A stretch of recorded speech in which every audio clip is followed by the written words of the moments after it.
Hello and welcome to Arnie's Short Stories. I hope you enjoy this story. I'm going to try and upload a new story each day. The Lost Locket.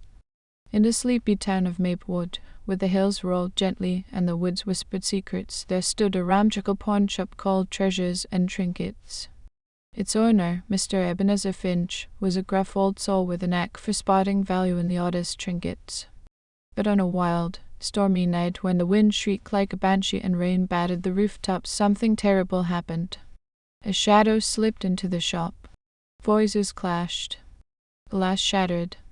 By morning, Mr. Finch was dead, sprawled across the floor in a mess of broken shelves, and a priceless locket had vanished from its case.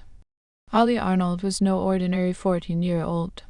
With her wild curls bouncing and her green eyes glinting with mischief, she had a mind sharper than a freshly honed blade.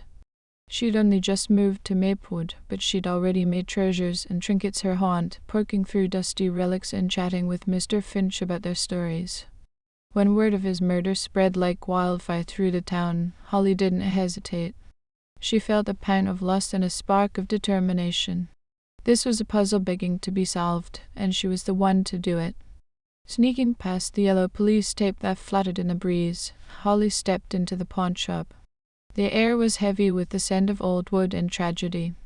Shards of glass from the smashed display case sparkled under the flickering light, a jagged constellation on the floor.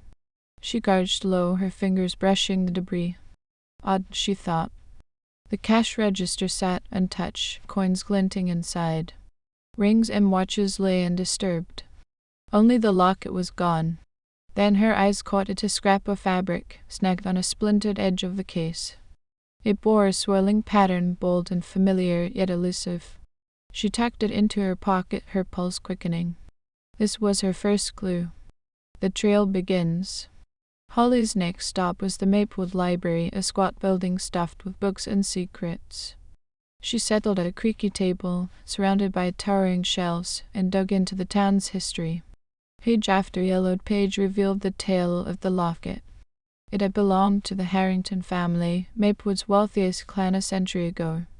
Crafted with filigree swirls and a tiny clasp, it held a portrait of the family's matriarch, Abigail Harrington.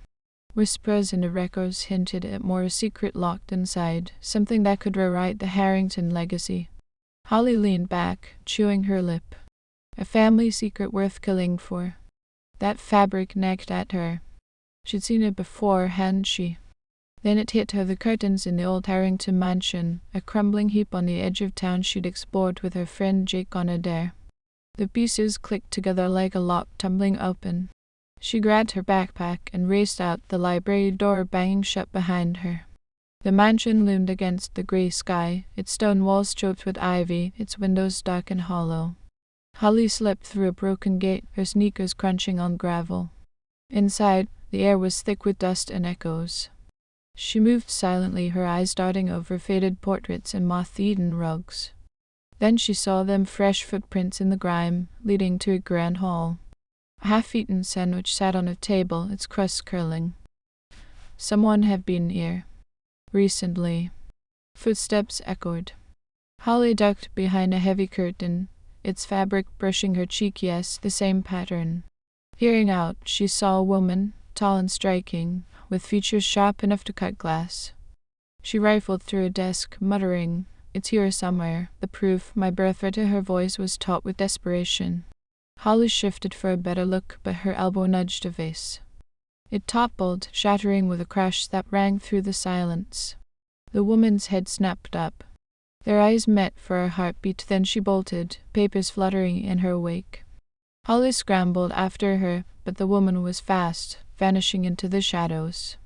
On the floor lay a crumpled letter. Holly snatched it up, her breath ragged. Scrawled in hasty ink were the words, "Midnight. Oak tree. Town square. Shadows at midnight." Holly needed backup. She found Jake at his house tinkering with a gadget in his garage. "I'm staking out the oak tree tonight," she said. "Someone's meeting there about the locket." "At midnight? That's crazy, Holly. What if it's dangerous? Then I'll need you to keep watch." Jake groaned, but nodded. He was loyal, even if he grumbled. Under a sliver of moon, they crouched in the bushes near the town square's ancient oak, its gnarled branches clawing at the sky. At midnight, the woman from the mansion appeared, her coat billowing. A man joined her, Mayor Thompson, his polished shoes gleaming even in the dark. Holly's stomach tightened. The mayor? "The locket's the key," he hissed. "Without it, your claim's nothing. I didn't take it. I went to Finch's shop that night. He was already dead. If this woman like Leah Harrington didn't have the locket, who did? And why was the mayor involved?" Jake nudged her, whispering, "What's going on?" She shushed him, straining to hear more, but the pair slipped away into the night. Secrets in the shop. Back at the pawn shop, Holly searched for answers. She ran her hands along the counter, her fingers brushing something out, a small key taped underneath. Her heart skipped. She scanned the room, then noticed a bookshelf slightly askew. The key fit a hidden lock, and with a click, the shelf swung open. Inside was a dusty ledger, its pages brittle. It chronicled the locket's journey from the Harringtons to Mr. Finch, who'd been its guardian. A note was tucked inside, "The truth lies where the oak stands tall." The oak again. Holly dashed to the square, the ledger under her arm. She circled the tree, her flashlight beam dancing over the bark. There, a hollow near the roots. She reached in, pulling out a tiny box. Inside was a key and a map, its lines pointing to a safety deposit box at the First National Bank of Maplewood. But without the locket, it was a dead end. Allies and enemies. Holly tracked the woman to a cafe, her face half hidden by a scarf.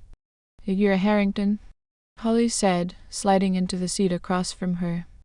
"And you're after the locket?" The woman's eyes narrowed. "I'm Eliza Harrington. Yes, I want the locket. It proves I am the last heir, but I didn't kill Finch. I swear it. The mayor's involved. He wants your family's land for some big development deal. If you claim it, he loses millions. That snake helped me find the locket, and we'll stop him together." Holly dusted the display case with cocoa powder, a trick she'd read about revealing the mayor's fingerprints. Witnesses placed him near the shop that night. They took it all to Chief O'Malley, who scoffed at Holly before but now listened, brow furrowed. A raid on the mayor's office turned up the locket, stashed in a locked drawer, alongside plans to bulldoze the Harrington estate. The locket's truth. Eliza held the locket, her hands trembling. She clicked it open, revealing a miniature portrait of Abigail Harrington and a folded paper. It was a birth certificate linking Eliza to the family line. With the bank key, they opened safety deposit box 42. Inside was the original will, naming Eliza's ancestor as the true heir. The family's secret was hers to claim. The mayor was hauled off in cuffs, snarling about lawyers. Eliza turned to Holly, gratitude in her eyes. "You've given me my life back," Holly shrugged. "The just doing what I do." Maplewood buzzed with Holly's triumph. She'd cracked a murder, amassed a villain, and unearthed a legacy. Walking past treasures and trinkets, now bright with new paint, she felt the town shift around her. Mysteries lingered in its corners, waiting. And Holly Arnold, young detective, was ready for them all. The end. Thank you for listening. I hope you enjoyed this story. Please don't forget to like, and even better, like and subscribe. Thank you very much, and I hope you have had or have a great day.